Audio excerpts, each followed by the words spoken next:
इथं शासन निर्णयाच्या वरची एक लाईन आहे, मराठा समाजास जात प्रमाणपत्र मिळण्याच्या प्रक्रियेत अधिक सुलभता यावी याकरता शासन खालीलप्रमाणे निर्णय घेत आहे.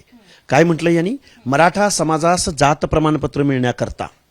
मराठा समाजाचं इन्क्लुजनच नाही महाराष्ट्रामध्ये.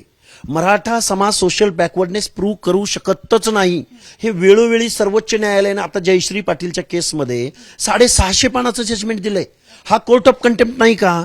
मराठा समाजास जात प्रमाणपत्र मिळण्याच्या प्रक्रियेत अधिक सुलभता यावी म्हणजे कोर्टाचा निर्णय तुम्हाला मान्य नाही असं यासाठी तुम्ही GR काढलाय. हा सगळे सोयरे सरसकट हे शब्द नाहीत, पण त्यांनी काय म्हटलंय बघा की स्थानिक चौकशीमध्ये संबंधित जातीचा दावा करणाऱ्या व्यक्तीचे गावातील, कुळातील आणि नातेसंबंधातील, गावातील, कुळातील, नातेसंबंधातील एखाद्या व्यक्तीकडे जर कुणबी सर्टिफिकेट असेल आणि त्यानं जर ॲफिडेव्हिट दिल्यास त्या माणसाला सर्टिफिकेट देण्यात यावे.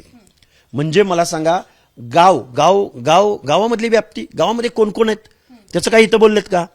नात्यातील आणि कुळातील. मग नातेसंबंध कोणते? आंतरजातीय विवाह झाला असेल तर त्याला पण देणार का तुम्ही? त्याच्याबद्दल इथं काही बोललेलं नाही. गावातील, नात्यातील, कुळातील म्हणजे सगळे सोयरे सरसकट असा या 3 शब्दाचा अर्थ होतो. म्हणजे सरसकट आणि सगळ्या सोयऱ्यासह. नात्यातील म्हणजे कोण?